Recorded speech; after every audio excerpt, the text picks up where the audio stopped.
the language too much, and I'm self-educated, so it was really tough just to get around and to understand, to communicate to people, to get the help what I really needed. There was no one out there really wanting to help you. You had to help yourself. That was really hard for me. But with time goes on, and I've learned and established my own boundaries and education, and that it got better. What did you come directly to Chico, or what city did you come to? To Georgia. Oh, like Eleanor, you went to the South. I think that's a culture in itself, the South. So that's really something. And what was surprising to you, or what were you most astounded by in Georgia compared to being in Denmark? When I first got here, Georgia, the little town Hinesville where we landed at, there was hardly anything. There was mostly churches and bars. And the dialect, the way they speak, hello, how are you? And just the difference in the dialects on top of the English you had to learn. That was a shocker. What else, in terms of anything else, in terms of how people lived and their The families? swamps over there. I mean, you live in a little trailer park, and when you go across the street, you run into swamps, and you have no idea they're there. And alligators? Yes. Were people kind to you, or were you able to make friends, or what was that part like, the social part? The social part was really hard for me because, like I said, I did not speak the language too well. So I had friends, but I had to talk with them with hand and feet. So it was really, really hard to communicate and to understand them, and they to understand me. Right. Our third panelist is Gerard Ungerman, and he was born in France. And he'll tell us how he got from France to Chico. Hi, Gail. Thank you very much, by the way, for inviting me to the suite. Well, I came here about 28 years ago, and in truth, since I was a little kid, I always felt drawn by the US. To me, as a child, it was the center of the universe, and that's where I had to be. In terms of media, movies, or I think what? so. I think it's probably what, for many kids around the world, that what create this aura, and so there were a number of things I didn't like so much about France, which I think had to do also with my own childhood. Probably I was not particularly happy, as a child. So when I finished the military in France, I served for 5 years. I went to school a bit. I worked for a magazine, and then I came to New York in '91, and then I started working for a French-American newspaper in New York. But really, I came here as, with 2 bags, a motorcycle helmet, and that was it. And I left France behind, and I was hell-bent on starting a new life here. And so, I went to New York. I lived in New York for 8 years. I lived in Miami for a year. I lived in Los Angeles for a number of years. I tried at some point immigrating to Canada. It was intriguing me a bit. I wanted to live in Vancouver. I love Vancouver. And then I came back to Chico, like apparently many people. I met somebody. And hi, Stacy. And I came back here in 2008 in Chico. I saw on your website that you went to the Sorbonne, so I'm impressed. What was it like to be in such an august university? Well, unfortunately, I was in La Sorbonne Nouvelle, Paris 4, Paris 4. There's several universities called Paris 1, Paris 2, Paris 3, Paris 4. And the new Sorbonne is not in the old buildings. Actually, I probably had maybe 1 or 2 classes in old buildings, but mostly I was in the new buildings further east, which are not so nice. But I think it's a bit interesting because it was a transition for me. I did 1 year, to sort of get a civilian equivalent to the military diploma I had for being in a military academy for 3 years. So my mind was not entirely there, and I was a bit not also appreciating Paris as I do today. So my experience was a bit muddled, I guess, on some level. What was the education system like before that? You said you weren't exactly happy with your growing up. Did it have to do with the schools? It had to do with, I guess, family. It had to do with the fact that I am slightly on the autism spectrum, and my childhood was very difficult. I was bullied a lot. I had a lot of issues in this regard. So that also made my school years very miserable. I was happy essentially with animals in the forest, but I had very poor social skills. So that also did impact a lot, I think, how I viewed my environment as a child. You have fantastic social skills now, so how did you evolve? Over time, I suppose, I guess I had several shock therapies, having to put myself, forth. I think the military was definitely a shock therapy. I went through officer school, so then I became officer, and I had to manage, men. I was in the infantry, so that was my first shock therapy. Then in New York, I started doing theater, so it was my second shock therapy. And I grew to love people, love human contact, but I'm still much better to engage people around themes that are important for me. And I'm an extremely poor small talker, but One of the things that's really interesting to me about Scandinavia is the idea of Jante's law. Is that how you pronounce it? Jante's law. Jante's law. Yeah. And the idea is that you should not be a tall poppy. You shouldn't stick out. And it's such a contrast to the American value that you should be seen and be heard and have a big house and drive a big car. The values are so different. What was it like growing up where you're not supposed to be a tall poppy? That's Eleanor. I thought it was fine. I mean, I didn't really think about it growing up because everybody was doing the same things, and if you just kind of, when you grow up, you just do what everybody else does. And then, I started realizing that we'd had this, thing called Jante's log, and it does, it's still there, where you're not supposed to, if you have a lot of money, you're not supposed to show it, you're not supposed to be better than anybody else.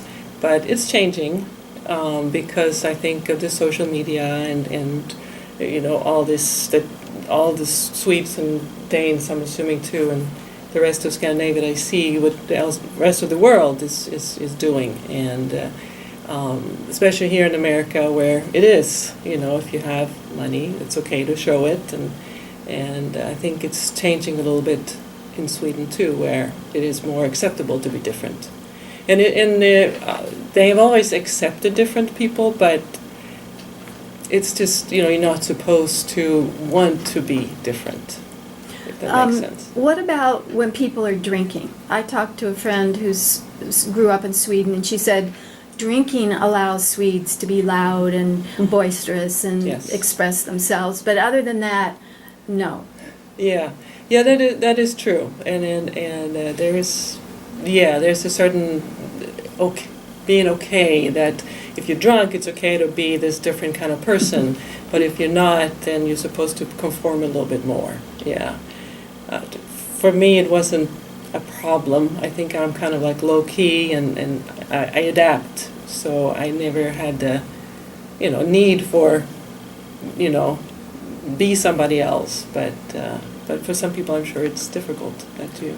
Well, I think it's probably difficult for immigrants Mm-hmm. because they may have more expressive cultures or Yes. totally different attitudes. So it seems like for Europeans now, one of the main problems is immigrants and how you integrate them or don't integrate them, and how you deal with Muslims and fear of terrorism. So you were in Sweden this summer. I was. What did you see in terms of the immigrant issue?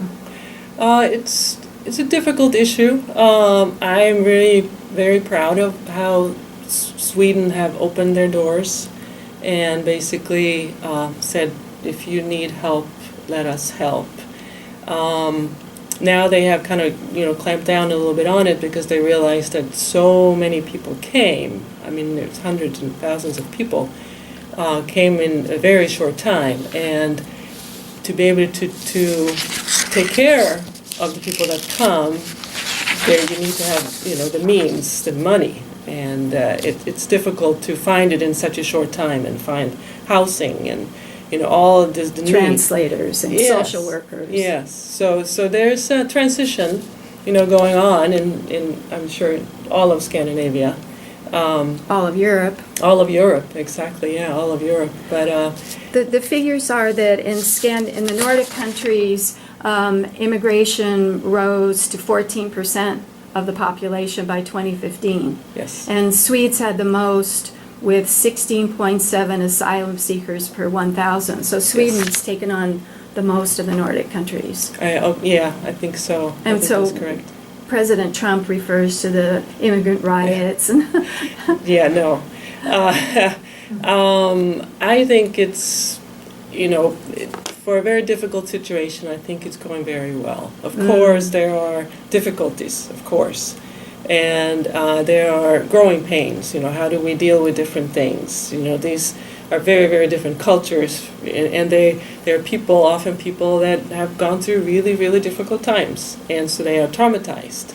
And they come in, and then you can't, expect them to right away figure out that this is the way Sweden works, and so now I have to be like this, when they mostly just need basic help first, and so it's it very seems difficult. there's mostly immigrant neighborhoods. They're in housing where it's mostly immigrants. Does that work or not work? I don't think it works.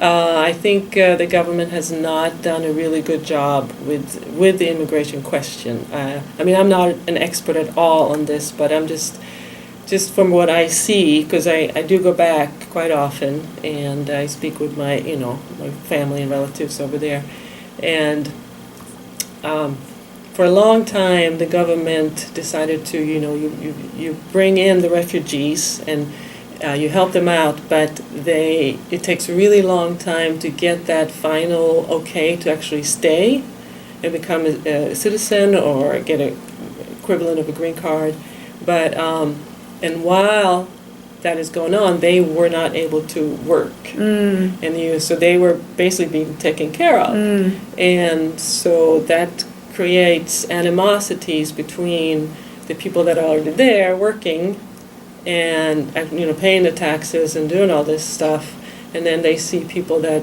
don't work, but not understanding that was not their choice. They weren't allowed to.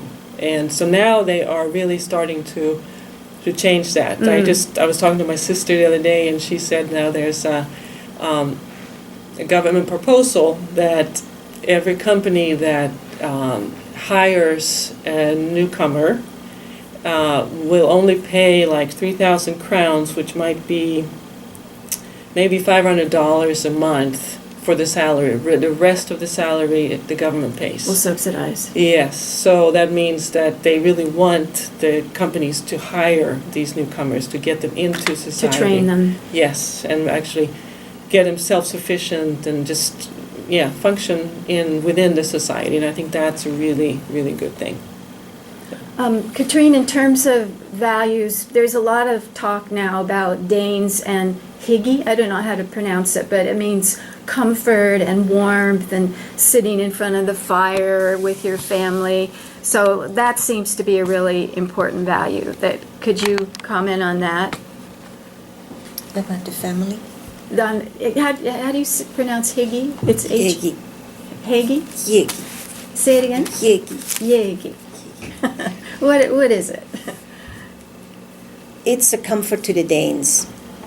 It's like so much things are seems like thrown on the Danes with all the refugees coming in, and I believe I heard something about there's a point system coming in for the newcomers, and I am not positively about it, but there is something about they're looking for how smart the people are, and they're giving them so many months, and if they score higher, they're giving them longer. So I'm not sure what that is all about. But a lot of times we're really quiet people. And we keep into ourselves with families and that. We do our vacations in different islands, or we're doing the same thing as people do here in California. Except you get 5 weeks paid like in Sweden, right? Yes. Which we don't get. Yes. And so a lot of similarities are like with Sweden we have over there. And is it the same where you're not supposed to stick your head up over the crowd? You should conform and have your house the same color and not do anything out of the ordinary? Yes. What would people say if someone dressed differently and painted their house a different color and played loud heavy metal music or something? What would people say about them? I think they would be bullied. To stop? Yes.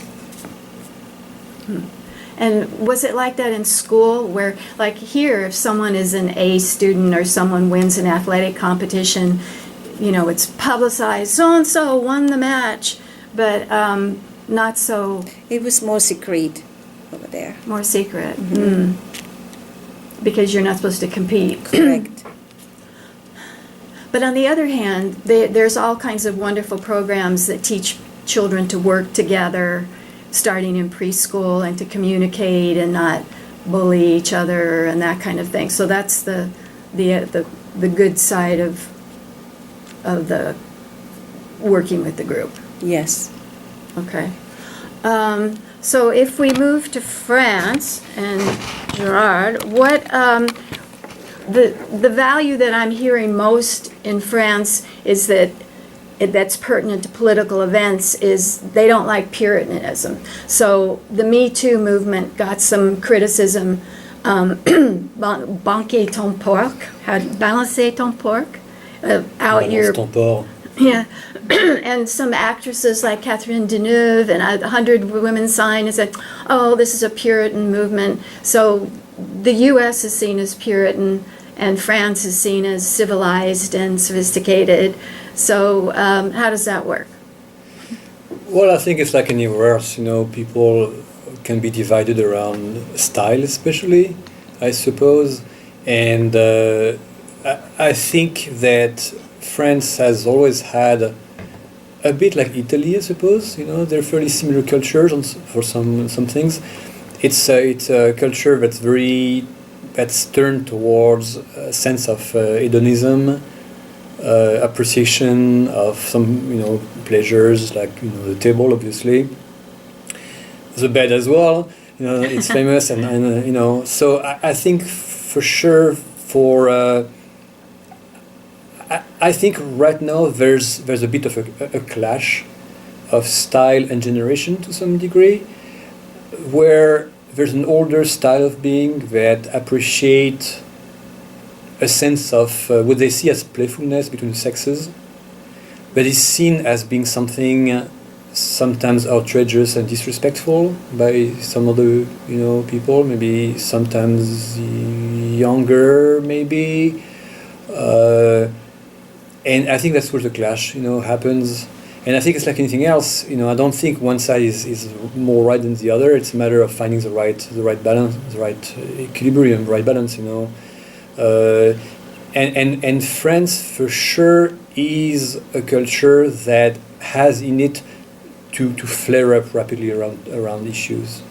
Like rapidly, you know, there's an escalation around topics, and people would rapidly get very angry at each other.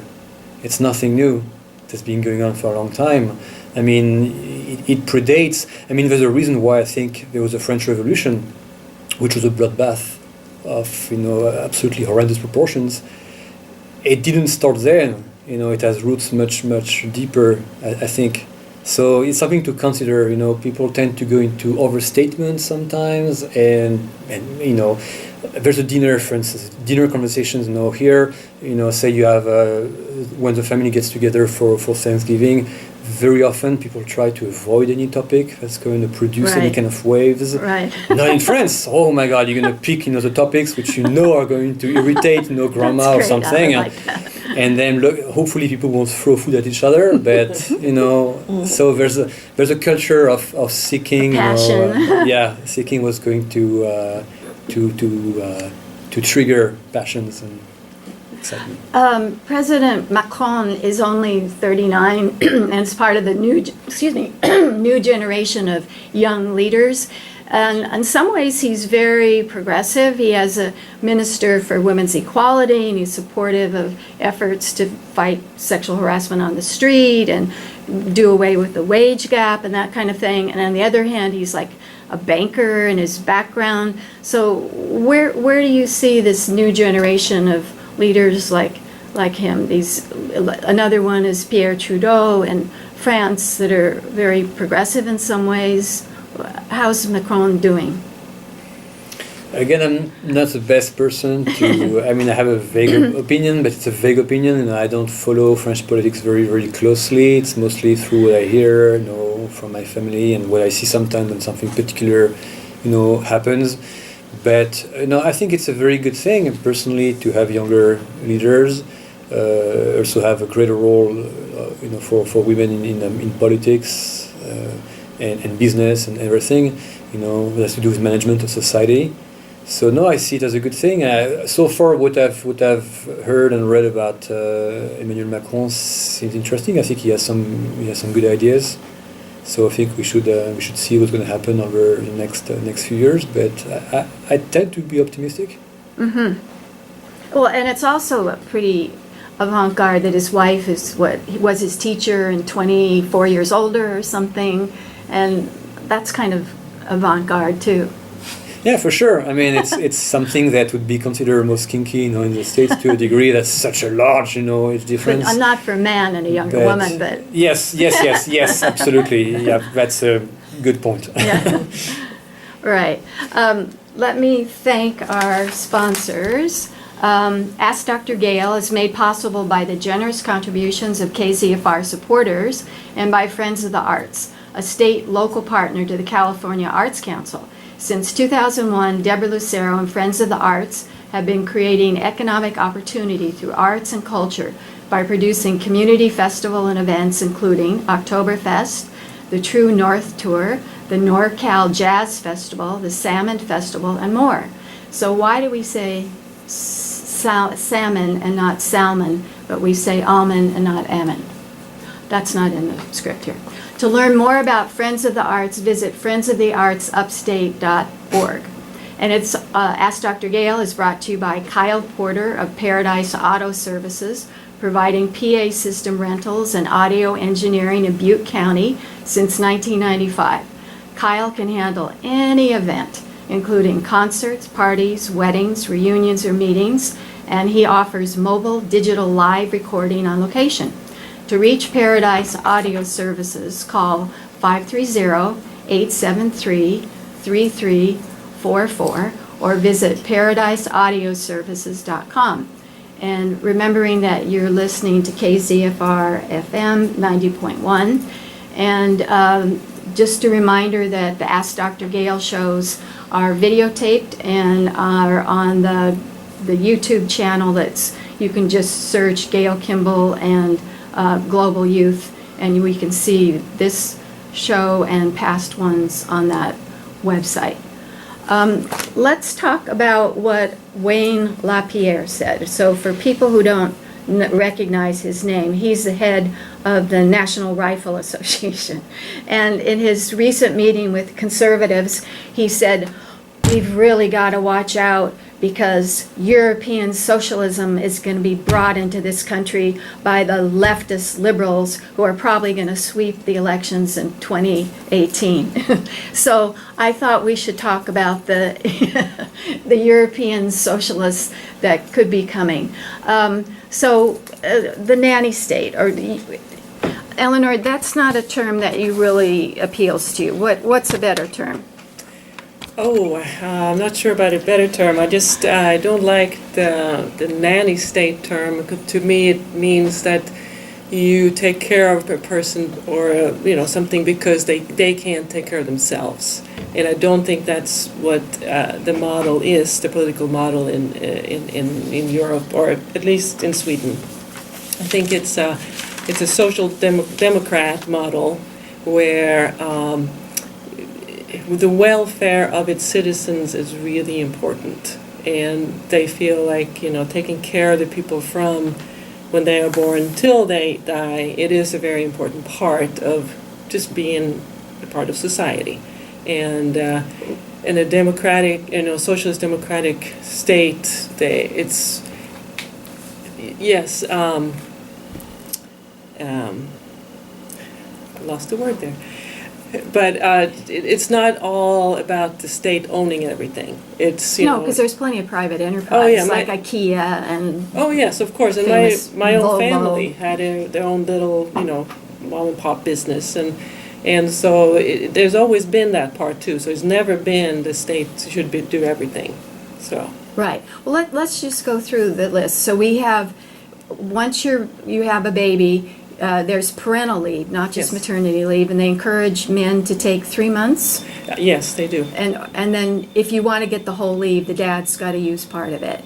Yes. The dad has a certain amount of days that he has to take, and if he doesn't take them, you lose the days. So it's not like he can give them to the mother. So they are encouraging the fathers to be more involved.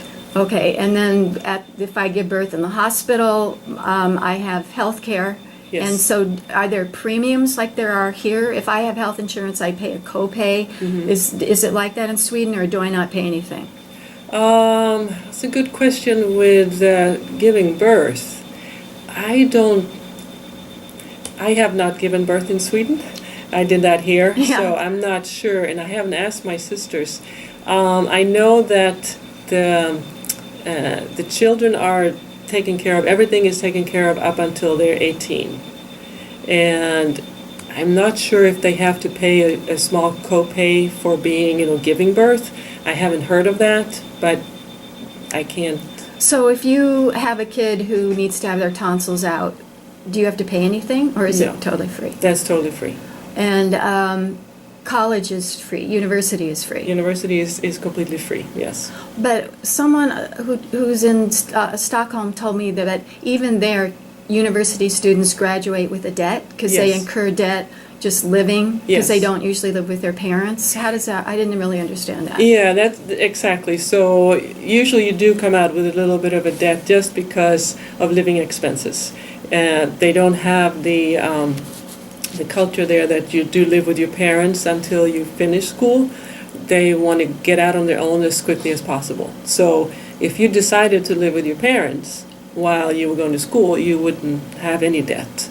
But just because you choose to go out on your own and have your own apartment and that kind of, buy your own food, pay your own bills, that's the money that, of course, you're going to own. Because also in the U.S., you have the thing where students often work while Yes. they go to school so Yes. that they can pay. In Sweden, doesn't happen that often. So they feel like if you go to school, you go to school.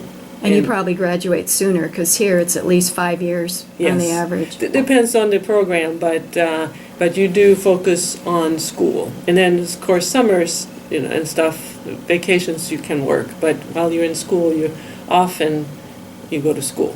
And then elder care is taken care of. So Yes. So what people say here is, oh, the taxes are so high. But what I read is it's like an average of 58% compared to 40% here.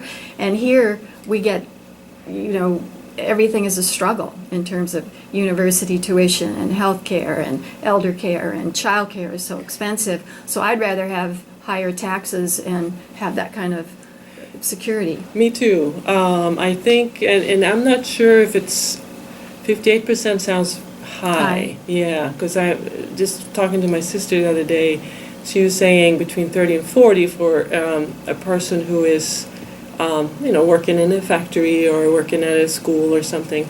If you are a high earner, the It's more a money- graduated Yes, tax. yes, it's a progressive tax. So you do pay more, but you get a lot for it. You get, the free schools, you get free healthcare for children, you get the elder care, you get every month the government pays you if you have children, so you get a child stipend for every child. Roughly how much would in I dollars? think it's 1,000 crowns per month, which is probably $125 per child per month. Sometimes they call that milk money, huh? Because it pays for milk. It does, yes. Well, it's supposed to pay for the child, the food and the clothing and everything the child needs.